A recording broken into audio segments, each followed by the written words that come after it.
이미 예고한 대로 오늘부터는 기도에 대하여 좀 시리즈로 말씀드리려고 합니다.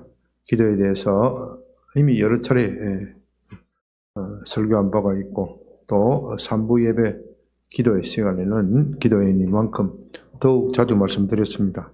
그런데 또 새삼스럽게 무슨 기도에 대하여 시리즈로 강의하냐 좀 이상하게 생각하실 수도 있겠습니다. 그러나 그건 기도가 그만큼 중요하기 때문이다. 그렇게 이해하면 좋겠습니다. 저는 목회를 하고 또 신앙생활을 하면 할수록 기도가 중요하다. 그것을 느끼고 있습니다.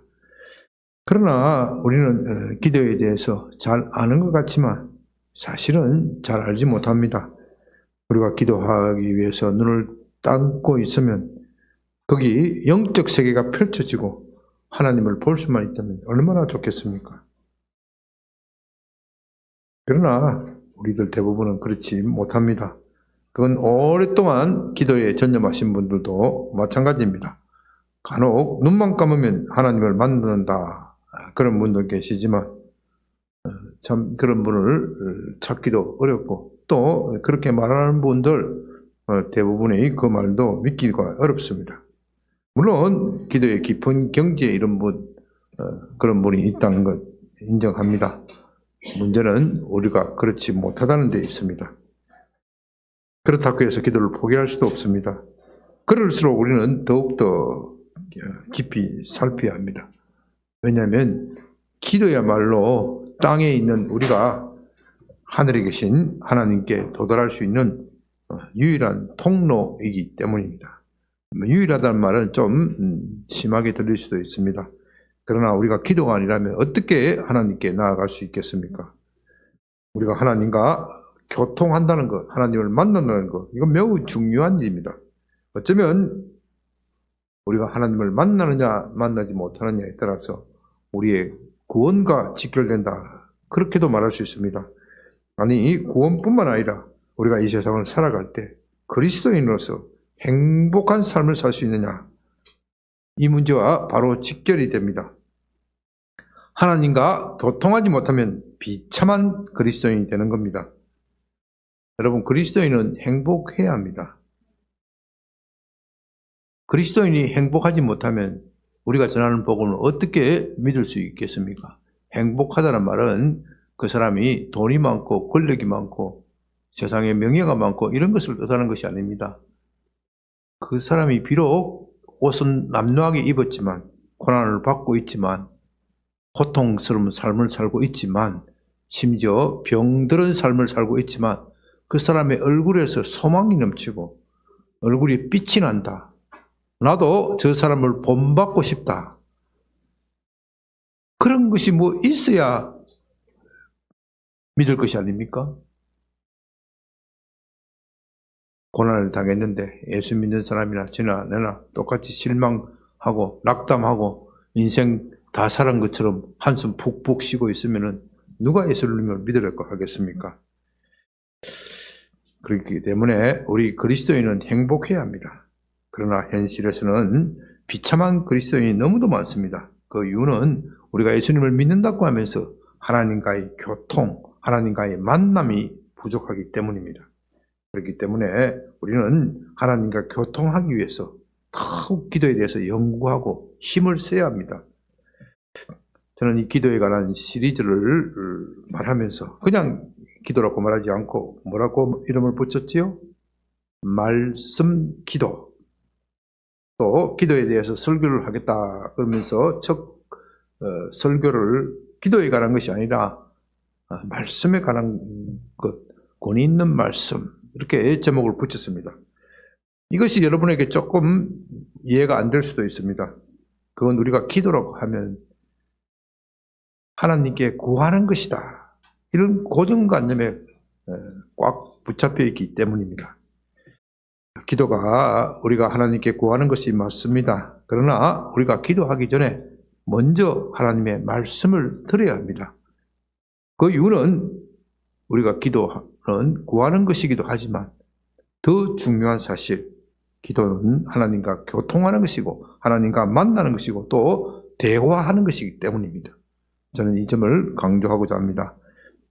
기도가 하나님과 대화로 이해한다면 먼저 하나님이 말씀하시는 것은 당연한 일이죠. 사람과의 대화 속에서도 윗사람이 먼저 말하는 것이 맞습니다. 물론 급하면 아랫사람이 말할 수도 있겠지만 통상적으로 윗사람이 먼저 말해야 합니다.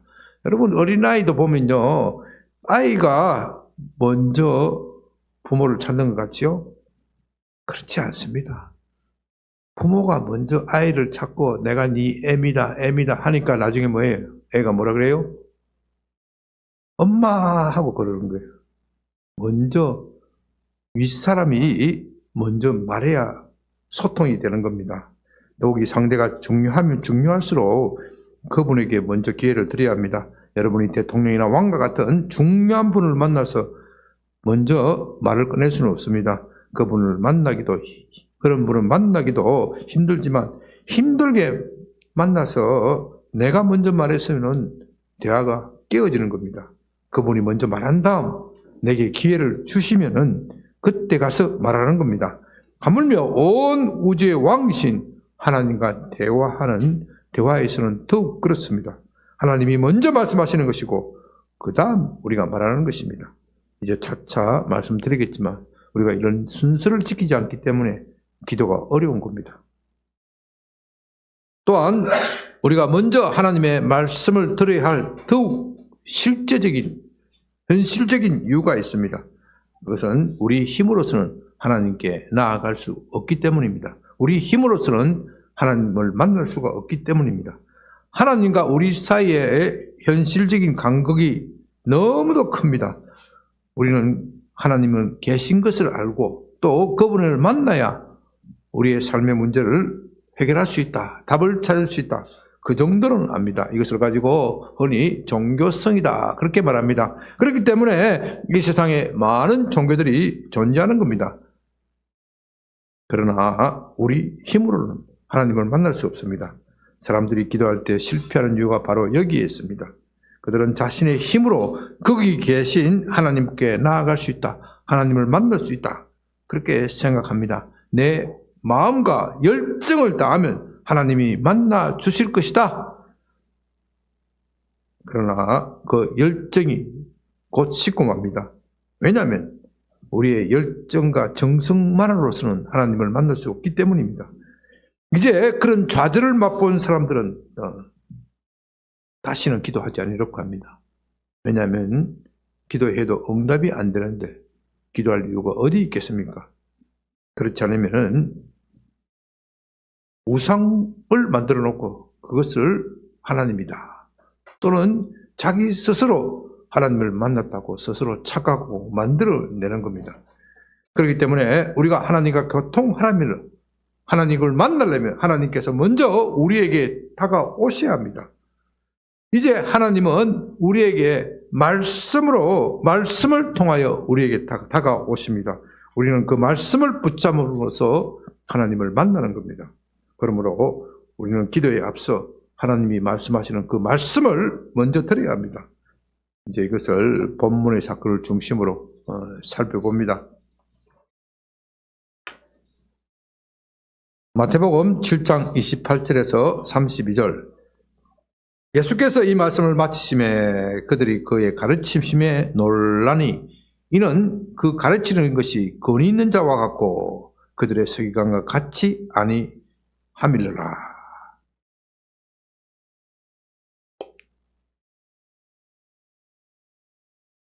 먼저 오늘 본문 사건은 예수님께서 산상수훈을 마치신 후를 배경으로 합니다.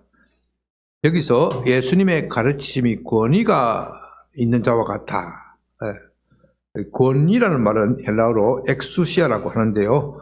이것은 어떤 일을 실행할 수 있는 힘, 어떤 일을 실행할 수 있는 힘, 말하면 그대로 되는 것, 그것을 권위라고 말합니다.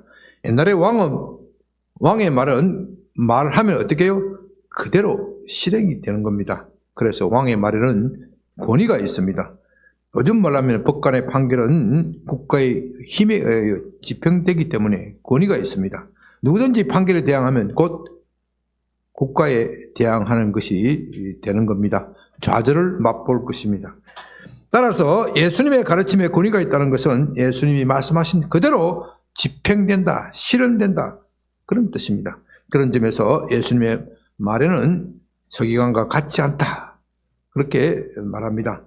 서기관이란 당시 유대 종교에서 가장 실력이 있고 학식이 많고 권위가 있는 사람, 그런 사람으로 통했습니다. 그러나 그들의 말에는 실제적으로 권위가 없었습니다. 권위가 있는 척 했을 뿐이죠. 그들의 가르침은 그럴듯하지만 삶을 변화시킬 능력이 없었습니다. 무엇보다도 자신들의 말을 자신들이 실천하지 않으면서 남에게 짐을 지웠습니다. 입만 번지르한 말을 늘어놓았다. 이 점에 대해서 예수님은 마태복음 23장 3절 4절에서 그들은 말만 하고 행하지 않는다. 남에게 무거운 짐을 묶어서 사람의 어깨 위에 지우고서는 자기는 손가락 하나도 까딱하지 않는다, 그렇게 말씀하셨죠. 따라서 그들의 말에는 권위가 없습니다. 없으면서 있는 채 했으니까 위선자라는 겁니다. 그러나 예수님의 말씀에는 권위가 있습니다. 그분은 말만 하시고 행동하지 않는 그런 분이 아닙니다. 그는 하나님이시지만 스스로 우리의 짐을 지심으로써 모범을 보여주셨습니다. 그래서 우리는 예수님의 말씀이 진실하다, 그렇게 인정합니다. 무엇보다도 예수님의 말에는 실행력, 실천력이 있습니다. 그분이 말씀하시면 어떻게 해요? 그대로 되는 겁니다. 그 이유는 예수님의 말씀은 곧 하나님의 말씀이기 때문입니다. 또한 예수님은 하나님과 우리 사이에 있는 유일한 가교, 다리입니다. 그분의 십자가는 우리의 모든 죄를 용서받게 하고 하나님께 나아가는 유일한 길을 열었습니다. 우리는 그 십자가를 통하여 하나님께 나아가는 겁니다. 여러분이 기도할 때 이 점을 확신하는 것이 매우 중요합니다. 누구든지 예수님의 말씀이 진실하다, 예수님이 말씀하시면 그대로 된다, 실천력이 있다, 권위가 있다, 무엇보다도 그분을 통하여 하나님께 나아갈 수 있다, 이 점을 믿어야 합니다. 그래서 먼저 말씀을 들어야 합니다. 왜냐하면 말씀이 그리스도이시기 때문입니다. 이제 이것을 보여주는 것이 바로 오늘 본문의 사건이라는 겁니다. 8장 1절 2절 예수께서 산에 내려오시니 수많은 무리가 따르니라. 한 나병 환자가 나와 절하며 이르되 주여 원하시면 저를 깨끗하게 하실 수 있나이다 하거늘. 예수님께서 산상수훈 강해를 마치시고 산에 내려오실 때 많은 사람들이 몰려들었습니다. 그런 어수선한 틈을 타서 한 나병 환자가 예수님께 다가왔습니다. 여기서 나병하는 것은 흔히 우리가 말하는 문둥병, 얼굴은 그렇게 생각하죠. 문둥병은 요즘은 거의 보기 힘들죠. 얼굴이 찌그러지고 참 흉측하게 되는 어떤 피부에 신경계통의 질환이죠. 제가 어릴 때만 하더라도 이 나병 환자들이 있었습니다. 얼굴에 천을 칭칭 감고 이렇게 동양질, 뭐 직장 가질 수도 없으니까 구걸을 하면서 먹고 사는 것이죠. 나라가 좋아져서 이런 분들을 따로 참 이렇게 그 관리를 할 수 있어서 요즘은 보기 힘듭니다. 또 이렇게 그 당시 사람들이 너무도 천대를 받았기 때문에 나병 환자 하면은 어떤 멸시의 대상이기 때문에 요즘은 그렇게 부르지 않고 뭐라 부르죠? 한센시병. 그러나 이 성경에 나오는 나병 환자는 그 병을 말하는 것은 아닙니다. 학자들은 대개 중동 지역의 특유한 피부병이다, 고질적인 피부병이다, 그렇게 보고 있습니다.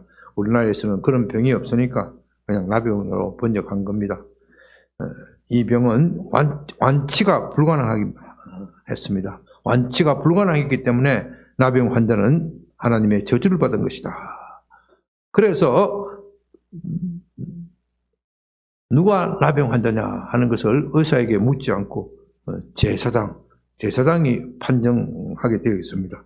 그렇게 나병으로 판정이 되면 사회로부터 격리가 됩니다. 마을에 들어갈 수도 없고 잘못 들어갔다가는 돌에 맞아 죽을 수도 있습니다. 그런데 그는 대담하게도 예수님께 나옵니다. 아마도 돌에 맞아 죽을 각오를 했을지도 모릅니다. 또 그것이 마을이 아니라 들판이었기 때문에 가능했을지도 모릅니다.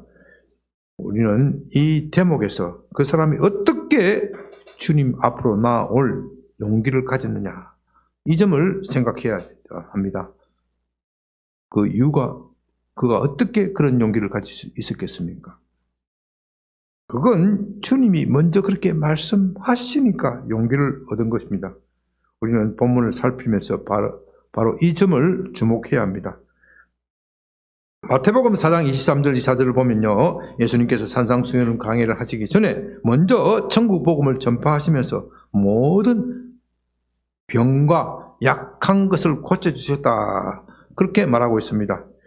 예수께서 온 갈릴리 두루 다니사 그들의 회당에서 가르치시며 천국 복음을 전파하시며 백성 중에 모든 병과 모든 약한 것을 고치시니 그의 소문이 수리아에 퍼진지라. 사람들이 모든 앓는 자, 곧 각종 병에 걸려 고통하는 자, 귀신 들린 자, 간질하는 자, 중풍병자를 데리고 오니 그들을 고치시더라. 예수께서 천국 복음을 전파하면서 병든 자, 귀신 들린 자, 이런 것을 고쳐주신다. 매우 중요한 의미가 있습니다. 특히 귀신을 쫓아내시는 사건, 이건 매우 중요합니다. 우리가 아무리 구약 성경을 살펴도 이런 사건은 없습니다. 간혹 병자를 고치는 사건은 있었지만 귀신을 쫓아내는 것, 구약 성경에 찾아볼 수 없습니다. 사람들은 이제 이런 사건을 보면서 예수님이 메시아인 것으로 인정하게 되었습니다. 귀신이 쫓겨갔다는 것은, 귀신은 사탄의 졸개이고 곧 사탄의 왕국이 무너졌다 하는 것을 뜻하기 때문입니다. 이사야서 61장 1절에서 메시아가 바로 그 일, 병든 사람을 고치고 마귀에게 포로된 사람을 놓아줄 것이다, 그렇게 예언하였고 예수님이 그것을 성취한 겁니다. 주 여호와의 영이 내게 내려졌으니 이는 여호와께서 내게 기름 부으사 가난한 자에게 아름다운 소식을 전하게 하려 하심이라. 나를 보내사 마음이 상한 자를 고치며 포로된 자에게 자유를, 갇힌 자에게 노임을 선포하며, 바로 이것 때문에 사람들은 예수님이 메시아일 것이다, 그런 기대를 안고 몰려들었습니다. 더욱이 그들은 산상수훈 강의를 들으면서 과연 메시아가 아니라면 누가 이렇게 아름다운 말씀을 하실 수 있을까? 지혜로운 말씀을 하실 수 있을까? 그렇게 생각했습니다. 그것이 본문 7장 29절에서 예수님 말씀이 그들의 서기관과 달리 권위가 있었다 하는 말의 뜻입니다. 그렇게 예수님께 몰려든 사람 가운데 이 나병 환자가 있었습니다.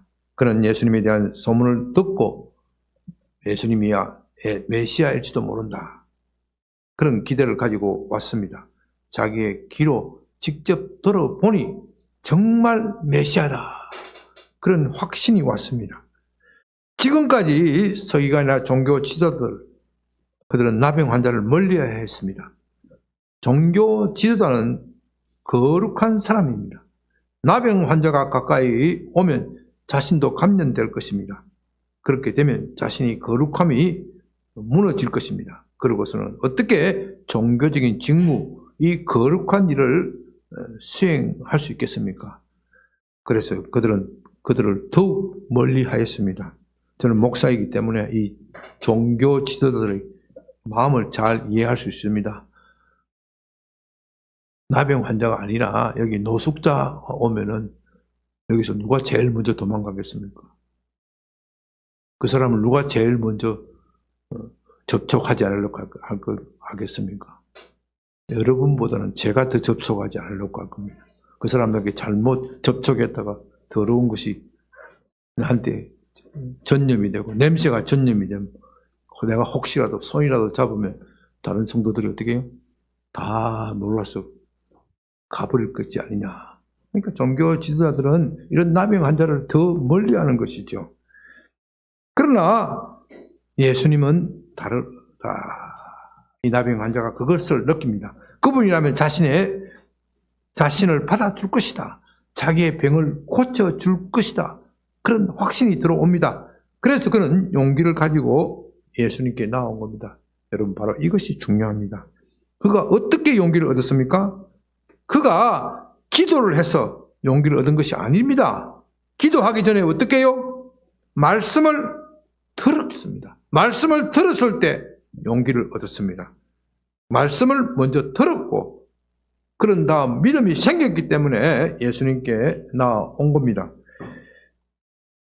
이어지는 사건은 예수님의 말씀이 어떻게 실행되는지, 어떻게 권위가 있는지 그대로 보여줍니다. 8장 3절, 예수께서 손을 내밀어 그에게 대시며 이르시되 내가 원하노니 깨끗함을 받으라 하시니 즉시 그의 나병이 깨끗하여진지라. 먼저 예수님은 손을 내밀어 그 나병 환자의 몸에 대었다고 했습니다. 이건 참 모든 사람의 예상을 뛰어넘는 행동입니다. 아니, 어떻게 가장 불결한 사람, 아니 보기만 하더라도 불결해질 것 같은, 더러워질 것 같은 그 나병 환자의 몸에 손을 댄다는 말입니까? 더구나 거룩한 종교적 직무를 행하는 메시아가 아닙니까? 메시아라면 더욱 그 사람의 몸에 손을 대지 말아야죠. 여러분은 코로나19가 한참 유행일 때를 기억하실 것입니다. 사람들은 코로나19 환자를 보면 극도로 해피했습니다. 지하철을 타가도 자리가 없으면 어떻게 한다 그랬어요? 기침만 하면 콜록하면 그 당시에 다 도망가요. 그런 사람들의 몸에 손을 댄다는 것은 정말 미친 짓이었습니다.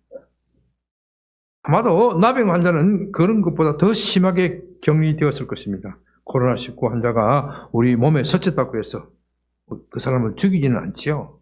그러나 나병 환자가 고의적으로 사람의 몸에 손을 대는 것은 곧 죽음을 초래하는 그런 위험한 일입니다. 그런데 예수님은 아예 자기 손을 내밀어 그 사람의 몸에 손을 댑니다. 그 이유는 주님께서 그를 불쌍히 여기기 때문입니다. 당신은 지금까지 버림을 받고 살아왔다. 이제는 더 이상 버림받은 존재가 아니다. 하나님의 아들 메시아는 죄인을 부르러 왔노라. 내가 당신의 친구가 되어주겠다. 예수님이 그 사람의 몸에 손을 대는 것은 바로 이런 의미가 있습니다. 그런 점에서 예수님의 말은 서기관과는 달리 권위가 있었습니다. 그뿐 아닙니다. 예수님의 말씀은 그런 도덕적 권위, 불쌍히 여기는 도덕적 권위뿐만 아니라 실제로 변화를 일으키는 능력이 있습니다. 예수님이 그 사람의 몸에 손을 대면서 말씀하십니다. 내가 원한다.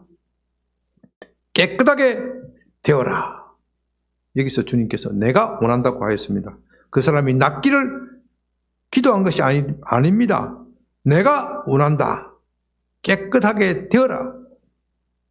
그렇게 말씀하셨을 때 실제로 깨끗하게 되었습니다. 나병이 그 즉시로 나았습니다. 구약 성경에도 가끔 병을 고치는 기적이 있지만 이렇게 즉시로 나은 사건은 거의 전무합니다. 더구나 나병 환자가 즉시로 고침을 받는 사건 나오지 않습니다. 열왕기하 5장을 보면 아람 군대 장관이 나아만을 고침을 받는 사건이 나옵니다. 그는 요단강 물에 몇 번 물 담았지요? 7번. 그래서 고침을 받았습니다. 이것도 대단한 사건으로 기록되고 있습니다. 더욱 중요한 것은요, 예수님은 자신의 권위로 그렇게 고쳤다는 사실입니다. 구약의 모든 기적은 선지자가 하나님께 기도함으로써 고치는 사건이었습니다. 그러나 예수님은 그런 기도를 통하여 고치신 것이 아니라 어떻게 해요? 자신의 말씀을 통하여 직접 고치십니다. 내가 원한다. 고침을 받으라. 그러면 어떻게 해요? 그대로 실행되는 겁니다. 그래서 예수님의 말에는 실행력이 있습니다. 말씀하시면 그대로 됩니다. 그렇기 때문에 권위가 있는 겁니다. 바로 이 점이 중요합니다. 예수님의 말에는 실행력이 있고 권위가 있습니다. 그렇기 때문에 우리는 기도에 앞서 예수님의 말씀을 들어야 합니다. 기도할 때 내가 먼저 말하는 것은 나의 힘으로 하나님께 나아가겠다, 그런 뜻입니다. 그러나 그렇게 해서는 하나님께 도달할 수 없습니다. 우리는 나병 환자와 같은 존재에 불과합니다. 우리가 어떤 이 세상에서 고귀하고 존귀한 직업을 가졌던, 어떠한 신분을 가졌던, 우리는 영적으로 볼 때 하나님 앞에서 이 나병 환자와 같은 존재입니다. 우리가 어떻게 거룩하신 하나님께 나아갈 수 있겠습니까? 그렇기 때문에 하나님 쪽에서 먼저 우리에게 손을 내미셔야 합니다. 예수님은 곧 하나님이십니다. 그 예수님이 우리에게 손을 내밀어 주셔야 합니다. 하나님은 영이시기 때문에 손이 있어요, 없어요? 영은 보이지 않는 겁니다. 영이신 하나님께서 육신을 입고 오신 분이 예수님이고, 그 예수님은 손을 가지고 계시기 때문에 우리에게 손을 내밀 수 있습니다. 우리는 그때 예수님의 손을 잡아야 하나님께 갈 수 있는 겁니다. 우리가 기도할 때 바로 이 점이 중요합니다. 이 점을 놓치기 때문에 기도가 몸이 건조하고 어렵게 느껴지는 겁니다. 그러나 예수님의 손을 잡으면 기도가 쉬워집니다. 말씀을 듣는다는 것은 곧 예수님이 내민 손을 붙잡는 것입니다. 우리가 그렇게 말씀을 들을 때 예수님은 우리의 손을 꼭 붙잡고 우리를 하나님께로 인도하시는 겁니다. 그렇다면 우리가 어떻게 하면 그분의 말씀을 들을 수 있습니까? 다시 말해서 어떻게 하면 나병 환자와 같이 예수님의 말씀을 듣고서 예수님 앞에 나올 수 있습니까? 이것이 참 중요한 문제입니다. 우리가 오늘날에도 2000년 전 나병 환자처럼 주님의 말씀을 들을 수 있다면 기도가 어렵지 않을 것입니다. 누가 하지 말라고 해도 하게 되어 있습니다. 그러나 이 듣는다는 거 쉽지가 않습니다. 듣는다는 것이 참으로 중요하지만 쉽지가 않습니다. 제가 설교를 하다 보면은 누가 듣는지 안 듣는지 알지요. 알죠. 이 설교도 듣기가 힘드는데, 설교도 듣기가 힘드는데, 어떤 분은 듣는 척 하면서 딴 생각하고 하고 계신 분이 계세요. 설교도 듣기도 힘드는데 2000년 전 하나님 말씀하시는 것을 우리가 어떻게 쉽게 들을 수 있겠습니까? 성경 곳곳에서는 우리에게 하나님의 말씀을 들으라고 말씀합니다. 특히 신명기에서는 들으라 하는 말을 반복해서 말합니다. 들으라 이스라엘아. 들으라는 말을 히브리어로 하면 쉐마. 여러분은 쉐마라는 말을 좀 들어봤을 것입니다. 듣는 것이 참으로 중요합니다. 들어야 삽니다. 듣지 못하면 죽습니다. 그러나 듣는 것이 쉽지가 않습니다. 왜냐하면 성경에서 말하는 것은 단지 귀로만 듣는 것을 말하는 것이 아니기 때문입니다. 단지 귀로만 듣는다고 해서 믿음이 생기지 않습니다. 주의 깊게 듣고 더 나아가 마음으로 들어야 합니다. 그것도 마음 깊은 곳에서 울림이 나올 정도로 들어야 합니다.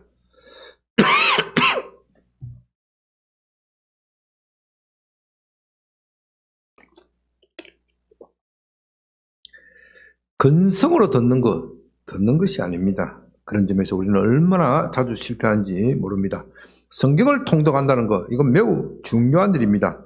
성경 전체를 모르고 어떻게 하나님의 말씀을 들을 수 있습니까?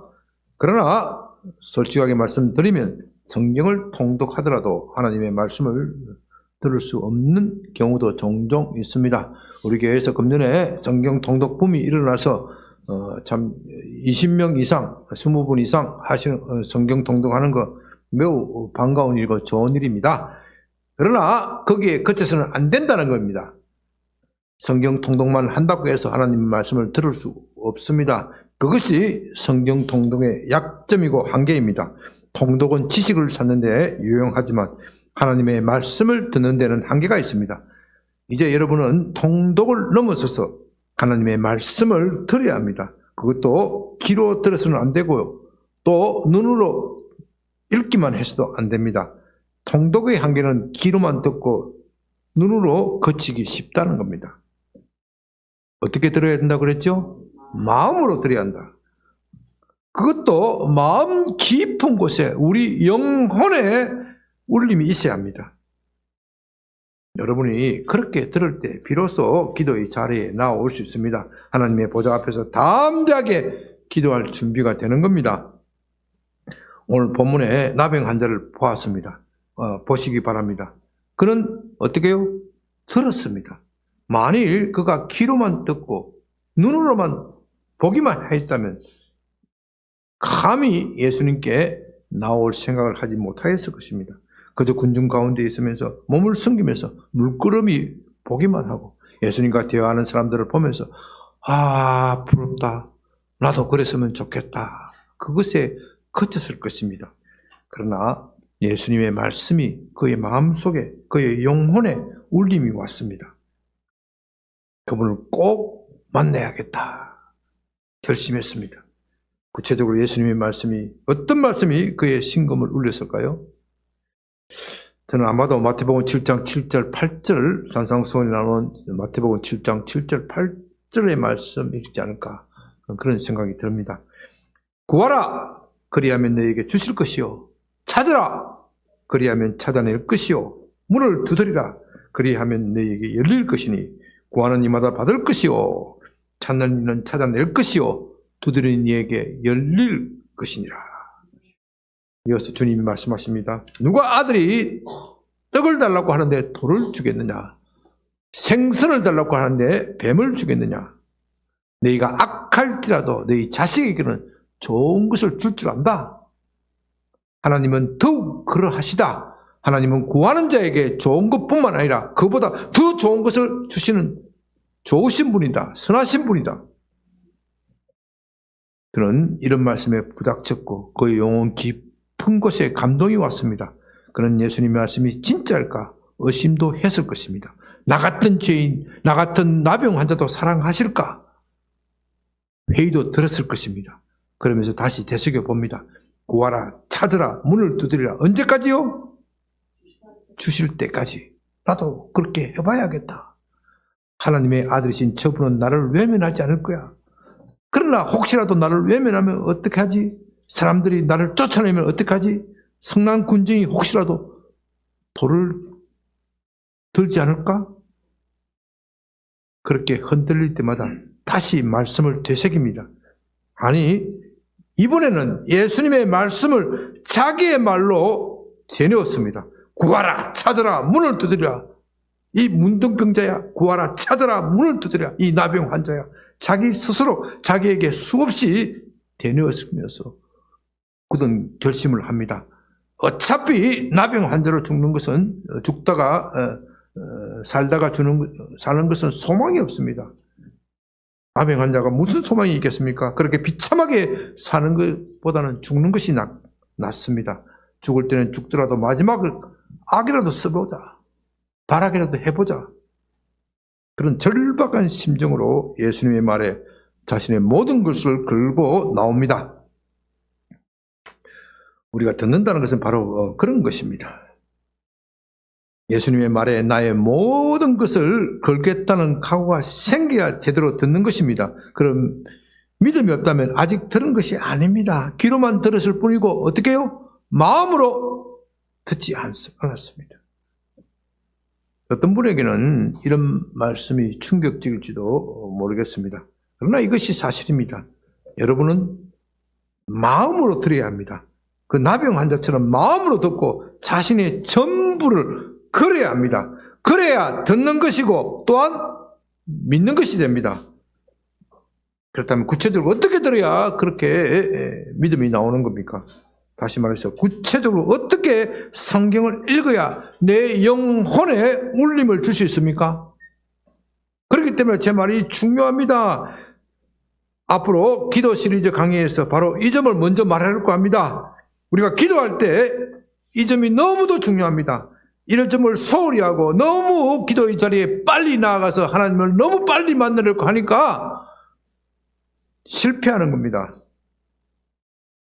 우리는 기도할 때 내가 할 말을 쏟아놓고 다다다닥 쏟아놓고 주님 아셨지요? 하고서는 끝내버립니다. 그렇게 기도하면 기도가 몸이 건조하게 됩니다. 기도가 가운데 하나님과 교통한다, 하나님과 만난다, 그런 감동이 없고 일방적인 통보일 뿐입니다. 여러분, 우리가 인간이 하나님을 만나는 것은 환희이고 감격이고 기쁨이고 즐거움입니다. 우리의 기도 가운데 그런 환희와 기쁨과 즐거움이 있느냐? 대부분 느끼지 못합니다. 왜 그렇습니까? 기도 가운데 하나님과의 만남을 느끼지 못하기 때문입니다. 그런 기도는 신앙이 주는 참된 묘미를 맛볼 수도 없고 그리스도인이 풍성함에 참여할 수도 없습니다. 물론 우리의 신앙이 어릴 때는 그렇게 일방적인 기도도 필요합니다. 그러나 장성하기 위해서는 그렇게 해서는 안 된다는 겁니다. 그래서 우리는 기도를 배워야 합니다. 그래서 기도를 본격적으로 설명하기 앞서서 먼저 들어야 한다, 그렇게 말씀드리는 겁니다. 성경 통독이 중요하지만 그것으로는 부족합니다. 여러분이 성경 통독할 때 받은 감동을 구절로, 감동받은 구절, 여러분이 성경 통독하다가 탁 부닥치는 구절이 있잖아요. 그걸 얼른 메모하셔야 됩니다. 얼른 메모하시고 그것을 쪽지에다가 적고 묵상하세요. 그렇게 묵상할 때 새로운 감동이 흐를 것입니다. 그리고 그 쪽지를, 그 감동받은 것에 그치지 말고 그 쪽지를 호주머니에 넣으세요. 그것을 넣고서 하루 내내 생각하고, 아니 일주일 내내 생각하고 그것을 꺼내놓고 읽으시기 바랍니다. 암기하면 더욱 좋고요. 그러나 연세가 드신 분은 암기하기 어렵습니다. 암기한다고 너무 스트레스 받지 마시고요. 그냥 성경 쪽지를 꺼내 들고 자주 읽으시기 바랍니다. 길을 가다가도 읽고, 차를 타다가 읽고, 지하철을 타고 가도 읽고, 자주 읽으시기 바랍니다. 몸이 불편하신 분은 병상에 앉아서라도 그것을 읽고 또 읽으시기 바랍니다. 공국은 오래 우릴수록 진한 맛이 납니다. 우리 집사람이 공국을 잘 끓여요. 어떻게 끓이느냐 보니까 참 그냥 한번 끓여가 되는 것이 아니더라고요. 그냥 한번 끓이면 어떻게 해요?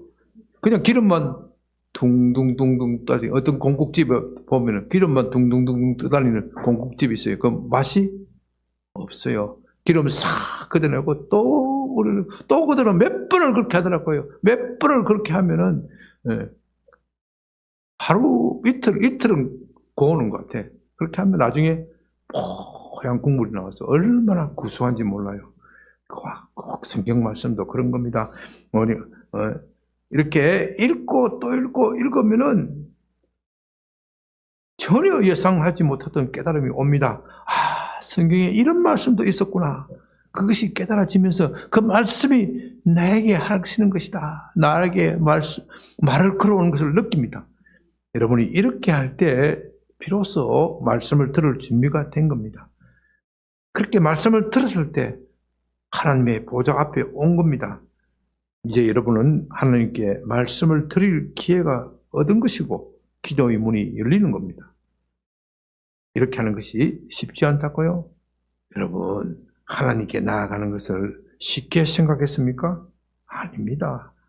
하나님께 나아가는 것이 그렇게 쉽지가 않습니다. 쉬웠더라면 예수님께서 어떻게 십자가에 못 박혔겠습니까? 예수님의 십자가는 쉬운 것이기도 하지만 어려운 것이기도 합니다.